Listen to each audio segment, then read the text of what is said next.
Hello there, everyone, and welcome to GamePoints episode 355. Weekly get together, we talk about recent gaming news. As always, your host, Stephen Brown, and tonight we have to talk about the generation of incompetence. We also have many other stories we need to talk about. A couple of layoffs, unfortunately. Armored Core 6 officially getting announced, but I really want to touch on this idea that's been floating around my head for a few years now at this point, and I kind of want to put words to video, as it were. But first, before I get into that, I want everyone here to know this is an audience interactive podcast. So if you're watching this here live Tuesdays at 8 p.m. Pacific Standard Time at Twitch TV/GamePoints, or later over at YouTube, Rumble, BitChute, what have you, feel free to join the conversation with any questions, comments, concerns. And if you like what you see here, like, follow, subscribe, all that good stuff. You know what streamers want. So, the generation of incompetence. What do I mean by that? No, I don't mean Gen Z or millennials. I mean console generations. Specifically, this new generation that we find ourselves in with the PlayStation 5, the Xbox Series S and X, and even to a lesser degree of a Nintendo Switch. It seems that since 2020, and yes, I realized a little bit before then as well, this has kind of always been an issue, but it's only accelerated. There seems to be a series of disastrous AAA releases that have no excuse of being shipped in the way they are. I want to take a close look at two recent entries in the AAA space that we've had over the past few days. First of all, I want to take a look at Redfall, currently sitting Metacritic 63 on the Xbox Series X, and a 59 on PC with a user score of 1.7. I also want to take a look at Star Wars Jedi Survivor, currently on a 78 on Metacritic with a PC user score of 2.1. Two games that are dramatically different, but are alike in many more ways than one might care to admit. Why did Jedi Survivor get a higher score than Redfall? Well, we'll get into that as well. But let's start with Redfall. Redfall released on Game Pass and Xbox consoles and PCs a day or two ago to disastrous reception. A couple of reviews leaked early showing, I believe one of them was 4 out of 10. I know that Angry Centaur Gaming accidentally put his review up earlier than normal because of the jumbled press release that had multiple embargo dates scattered all over the place. Redfall's problems are numerous. It's buggy as hell. It's just flat out boring. It's hard to believe that such a game came from the team that gave us the excellent, although commercially unsuccessful, Prey. I am led to believe that this might have started off as a live service game, and then that idea was eventually abandoned, but they couldn't just throw out the entire game after developing it, so they just created what we have now for Redfall. Bugs aside, there's no amount of patching that can actually save this game from its brain-dead AI and just flat-out boring gunplay. But it's not the only thing to recently come under fire. You also have Star Wars Jedi Survivor. This actually is getting critical acclaim, but to anyone who actually played it in the wild, it is a clusterfuck of bugs, graphical issues, slowdown, frame rate drops, outright crashes, and if you take a look at Digital Foundry's video about its audio glitches, you can see that it goes far beyond even your normal mediocre effort when it comes to quality assurance. However, the critics just gave this game an 80. Essentially, let's just round up, call it an 80. The reason for that is because they don't take a look at performance anymore, and they tend to mostly play on consoles. We've been plagued with a myriad of bad PC ports. These critics know this. Specifically, when I say critics, by the way, I'm referring to old legacy outlets, usually online print media, as opposed to YouTube, which tends to be a little bit more brutal in their analysis. But I don't want to harp on that side of things. It's just important to mention. What both of these games, Redfall and Jedi Survivor, share in common is just a lack of care for the consumer. And they are not alone. This, sadly, has become not the exception, but the rule. This idea of ship it now, patch it later. And it's killing the industry. It was always around. We've always seen big AAA, in quotes, games release, and some of them just flat out sucked. However, it seems that as we have moved on to this next generation of consoles, starting in late 2020, things have just escalated when it comes to just how bad these modern releases are. And it's not just from a bug and technical issue standpoint.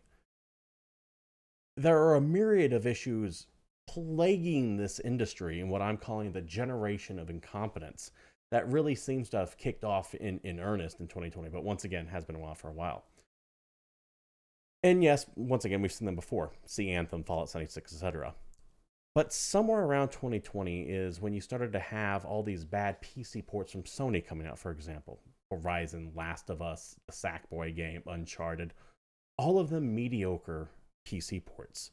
You had a myriad of major releases coming out busted, bland, lackluster, or just outright disastrous for the company publishing them. A small list of them includes Forspoken, Destiny 2, Destiny 2 Lightfall, Redfall, Jedi Survivor, Dying Light 2, Babylon's Fall, Saints Row, Gotham Knights, The Callisto Protocol, Midnight Suns, Balan Wonderworld, Back for Blood, Warcraft 3 Reforged, Dreams, Avengers, Cyberpunk, and goddamn Halo Infinite.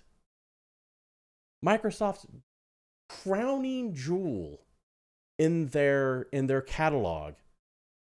How could you fuck that up? And yet they did. On the Xbox front specifically, we haven't heard word from 2020 from following games. Fable, Everwild, Perfect Dark, Avowed, State of Decay 3. There is something fundamentally broken at Xbox where they keep releasing mediocrity. Redfall here being the most recent example of it. And have nothing to show for it. All their other bigger games are just MIA. Not even hearing anything about them. They teased them 3 years ago and then nothing. There is something fundamentally busted under Xbox, and we need to start taking a close look at Phil Spencer's leadership to find out what the fuck is going on. But to target out Microsoft alone is folly, because it is not just them that have issues. There's a series of delays happening everywhere. I mean, these days you get total release date for a game, and you just know that's not true. You know they're lying to you. Cyberpunk, infamously delayed multiple times and should have been delayed even more times. Canceling the last gen versions might have actually helped make that game a little bit better. To CD Projekt Red's credit, they have improved on that over the past year or so, but it shouldn't have even released in the state that it is.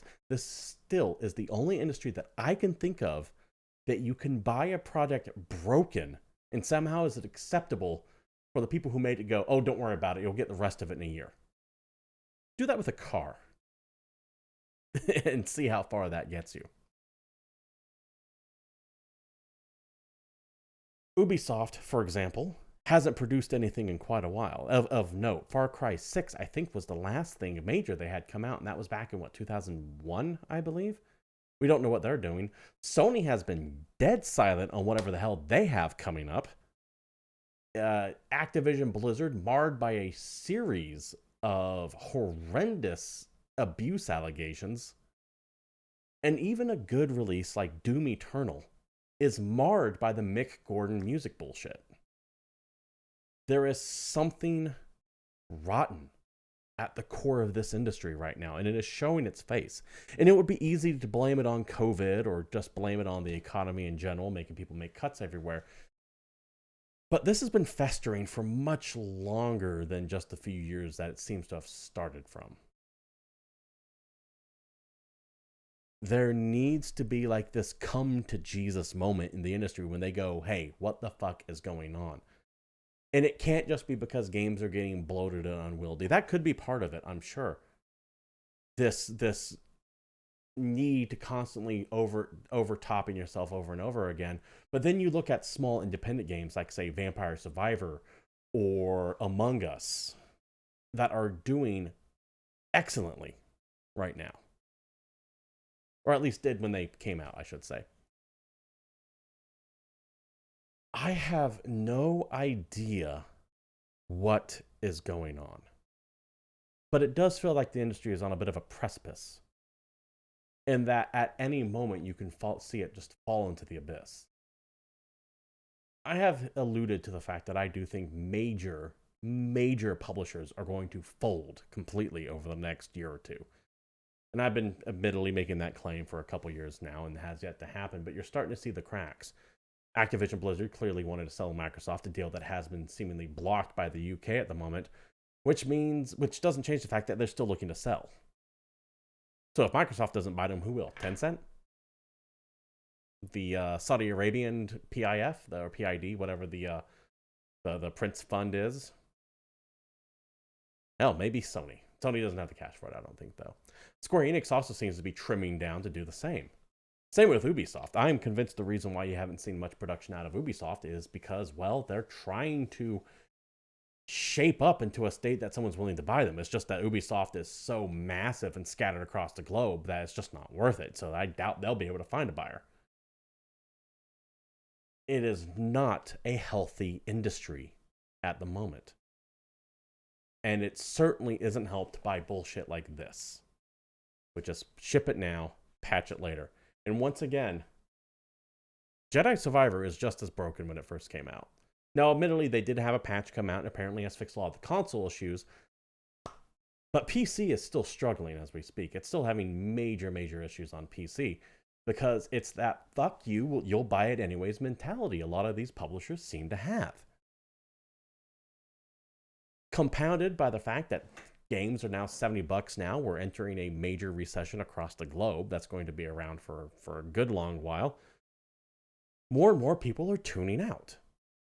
Gaming revenue seems to be declining. Don't take my word on that. I do have to verify that. Yeah, I should have had that number ready. I apologize. But there is going to be a reckoning where the money starts drying up. As the industry, I should say, starts chasing games as a service, as they start demanding not only more of your money, but your time, the pressure is going to get applied more and more and more until things start breaking. Because while you might be able to find another buck or two under your couch to buy that extra microtransaction, you can't add a 25th hour in the day. We are at saturation when it comes to time spent, which means we're going to become increasingly more selective about what we spend our time on. And shit like this that comes out at a 2.1 on the user score, which that's what you should be focused on, by the way. I know there's this big to-do about review bombing and about whether it's good or not, and sometimes, like any tool, it's abused. But it really is one of the most surefire ways for the consumer to see if a game is worth picking up, at least at its face. Because your older legacy reviewers, like your IGNs, your GameSpots, etc., the print media, as it were, even though it's all digital now, to use an anachronistic term, are weighted far more favorably on Metacritic than your average YouTuber like Digital Foundry. And it inflates those numbers. There's no way Jedi Survivor at launch should have been a 78. It was fundamentally broken. Just like Redfall, fundamentally broken. Jedi Survivor had the benefit of getting a patch that improved a lot of issues, at least in some cases, but not all. Redfall won't have that. And if they do, it still won't fix a lot of the core gameplay issues.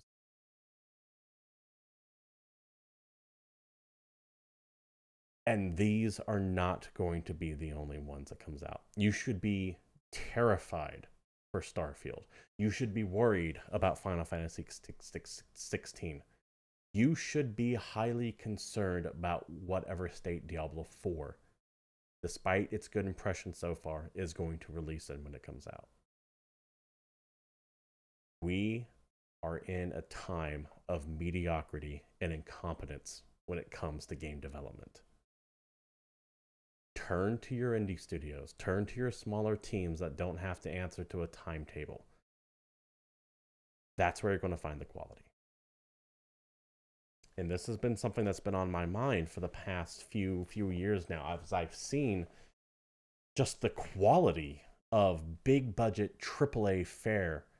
These studios, Sony, Microsoft, Ubisoft, Activision, Square, if I haven't mentioned them yet already, seem to be... There's so much money and talent in these places, there's no excuse for what we're getting. There are a few standouts. I'm not going to say every game released that's AAA is bad. Capcom's been on a heater with its Resident Evil remakes, and even the newer Resident Evil games such as Village. The Dead Space remake from EA of all places is fantastic. You do have some good games coming out, but it used to be that even a bad AAA game would still be at least entertaining to some people, at least functioning, at least polished to some degree. We're not even getting that anymore. What we're getting is quickly churned out bullshit that's designed to make you buy it through marketing hype, and then just end up keeping it, not realizing exactly what you grabbed before reviews come out. In the case of Redfall, reviews were slated for like an hour before the game comes out. I have gone off about how you shouldn't pre-order games, but honestly, it's even more than that now. You shouldn't even buy a game for the first month after it's come out at this point, because it will release busted. There are some developers you can trust, there are some teams you can trust, but even then, beware of something like Redfall. I trusted Arcane. I thought there was no way that the team that gave me the excellent Prey and Dishonored and all that, and yes, I know Arcane is two different teams, would deliver something like this. And here we are. Caveat emptor. Let the buyer beware. Be damn sure you know what you're getting. And do not be afraid to refund broken or even boring shit. Your time is worth something, by the way. So if you sit back and go, hey, I got it for free on Game Pass, who cares? Well, you still spend a couple hours of your time playing Redfall. You still spend a couple of your times playing Warhammer 40k Darktide. Another game that has just major issues all over through it. Your time is valuable. That is why there are free-play games. Because they know your time's valuable and they try to capitalize on it. This needs to change, or it will lead to another video game crash like we saw in the 80s. In fact, we could already be in one right now, and we haven't really seen the end result of it yet. With all the mergers and acquisitions going on, with all the layoffs happening, with all the games quietly getting canceled behind the scenes, or not even being, in Xbox's case, touched up again 3 years after they were announced. Perfect Dark, Fable, etc. I'm looking at you guys.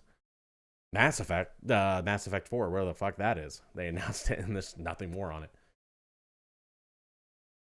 Just be careful out there with your hard-earned dollars and your valuable, valuable time.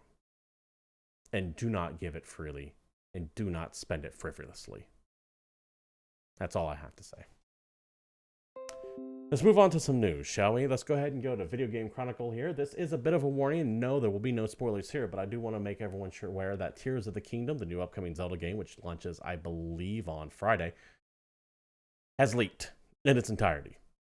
Physical copies are out, there are ROMs to be downloaded, and people are being mad, dickish about it online, posting spoilers left and right. Now, I, for one, don't care about spoilers. I've never been a guy that gets upset if I see something. I'm still going to entertain it, be entertained by it if it's something I like.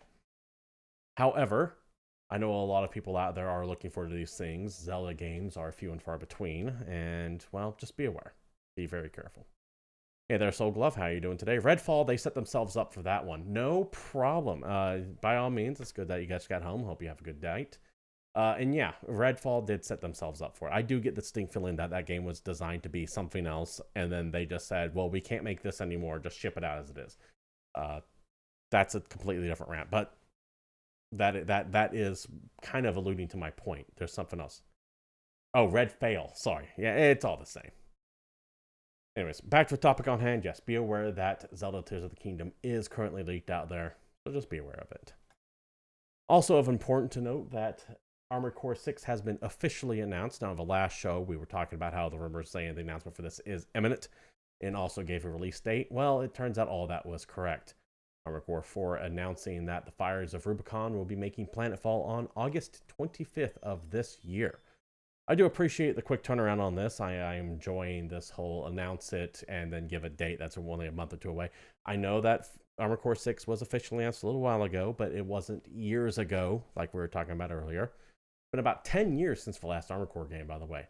I was never a big fan of this franchise, but it does have a rather rabid fan base, and it's going to be interesting to see how the modern crowds adapt to it, considering that From Software has grown significantly since the days of Armored Core 5. Elden Ring, Dark Souls, Demon Souls, all that good stuff, kind of making them a little bit more of a renowned studio than they once were. I'm worried that people might buy this game expecting something like that. So just be aware that Armored Core is a little bit of a different beast than, say, Elden Ring. To touch on the first topic out the gate, we did have a bunch of layoffs happen. Once again, first and foremost, I want to mention that condolences to those who did lose their jobs. Sometimes it's not your fault, and I hope that you're able to land on your feet very quickly. This article here via gamesindustry.biz. Side note, by the way, this article and all the ones that we reference will be posted in the link down below in the descriptor somewhere, so you can read them yourselves. I highly recommend that you do. To the article. Phoenix Labs had a round of layoffs last week, the Dauntless developer confirmed to GameIndustry.biz today. We recently evaluated all ongoing development projects within Phoenix Labs to determine our strongest path in terms of success and sustainability, the representative said. As a result of that evaluation, we felt the best way forward for the company was to focus on fewer development projects. This renewed focus offers the best opportunity for success of the Fae Farm, which is their upcoming Switch game, by the way, and Dauntless, as well as the remaining unannounced titles in our portfolio. Of note, Dauntless is this team's only game to date. Back to the article and back specifically to the quote from the representative. As part of this transition out of these projects, we worked diligently to find assignments for as many employees as possible. While we succeeded in reassigning many people, there were cases we had to part ways with some talented people. In total, about 9% of our total employees have been affected. So another company doing the typical 10% layoffs. 10% seems to be a golden number. 9 to 10%, somewhere around there. I don't know what it is. I think it might be tying back to that old Lee Iacocca statement where he said you can always fire 10% of your workforce, and he's not necessarily wrong. Back to the rest of the statement. In addition to severance benefits coverage extensions, we've offered assistance for job placement in an effort to ease transition for all affected employees. They don't go into necessarily details what the severance is going to be. It could be as much as only an extra week, or it could be a few months. No idea. This is what I'm talking about, though. You're getting mediocre games coming out. You're having people being laid off left and right because these studios are clearly in trouble. You have delays, you have cancellations, you have acquisitions. The industry is not healthy. And there are some major concerns to be had. I am worried that you're going to, it's the gradually then suddenly idea, right? Where you start seeing a few leaks springing, the dam gets a few cracks in it, and all of a sudden the entire thing bursts open and floods the valley below. I think we're at that point where we're starting to see not only the cracks forming, but getting bigger and bigger and bigger. And I do not see any salvation coming soon as far as this industry is concerned. It's going to get bad, and it's going to get bad very quickly, in my opinion. Which is going to have a knock-on effect on other things. I have a couple more stories I want to get into. This next one up here. Vice has killed Waypoint. A statement here from Patrick Kleplik, formerly of Waypoint. I'm not sure where to begin, except to say in equal parts fury and sadness that Waypoint is over. The team, myself included, has been terminated by Vice, and our final day of running the website, podcasts, and streams will come to an end on June 2nd. Waypoint being one of the other legacy media outlets out there right now. I don't have too much to say about this other than...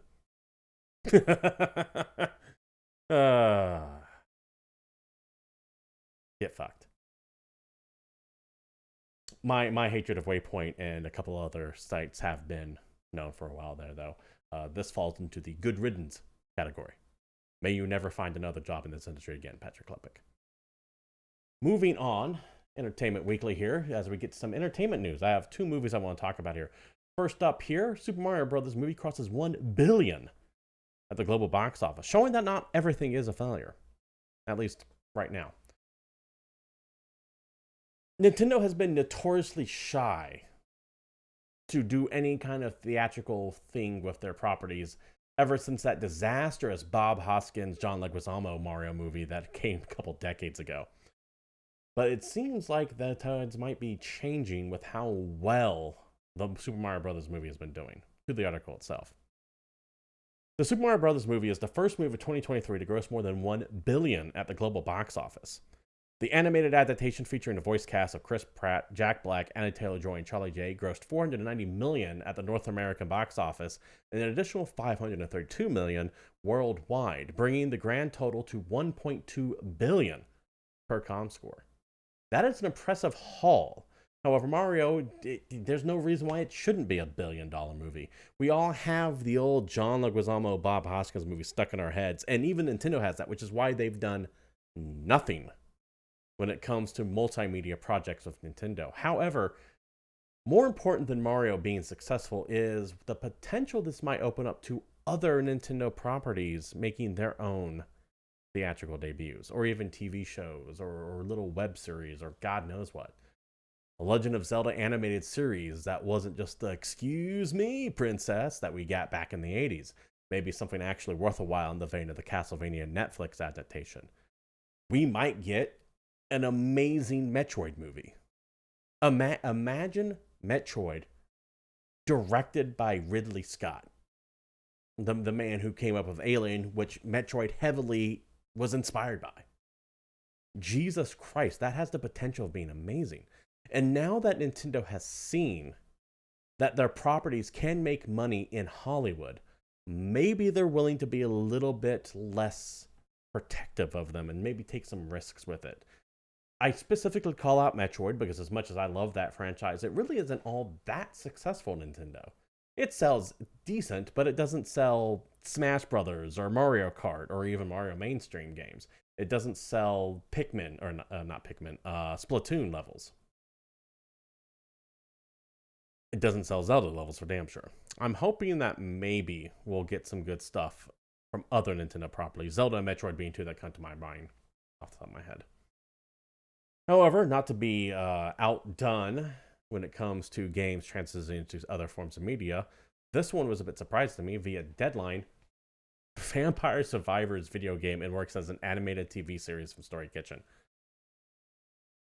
Okay, sure, why not? The viral gaming sensation Vampire Survivors, also, by the way, one of the best games that I've played in a while, going back to once again, the opening statement here. The viral gaming sensation Vampire Survivors is in the work for television. Story Kitchen has partnered with the game developer Ponsil founder Luca Galante to adapt the comedic gothic horror game into a premium animated television series. In the game, described as Vox Machina meets Castlevania, the players control an automatically attacking character while fighting against continuous waves of monsters, with the goal being to survive the onslaught for as long as possible. The game is set in 2021 in rural Italy. There lived an evil person named Bisconte Draculo, whose many evil magics created a bad world filled with famine and suffering. It is now up to members of the Belfanese family to end his reign of terror and return good food to the table, reads the official description. I didn't even know that was the plot to that game, by the way. I don't know how you make a TV series out of this at all, other than you make it just a blatant parody of video games. Because it already kind of was. Vampire Survivors clearly ripping off Castlevania with a lot of its animation styles and weapons and character modules. But to turn it into a TV series, I have no clue where you would even begin. If you all have an idea, please let me know down below or any myriad of places as we wrap up the show, because that's all that I have for you today. We're in that time now where it's a bunch of reviews and games releasing, but very little news because they're kind of saving it for the Summer Games Fest, the Jeff Keighley's not E3. So we're getting little eye droplets of things. That's all I wanted to mention, the generation of incompetence. That's why I led off with that. More of an opinion piece than hard news. And that does it. Thank you all for watching GamePoints episode 355.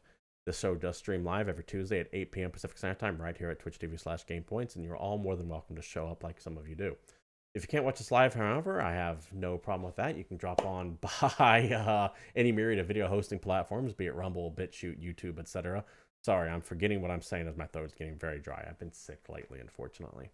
You can follow myself, Steve Moran, at CapitalistPig21 over on the Twitter, and you can join our Discord group down below if you want to be part of the greater GamePoints community. I do stream throughout the week here as well, usually strategy games, though I also stream newer releases as well. I did both Redfall and Jedi Survivor recently.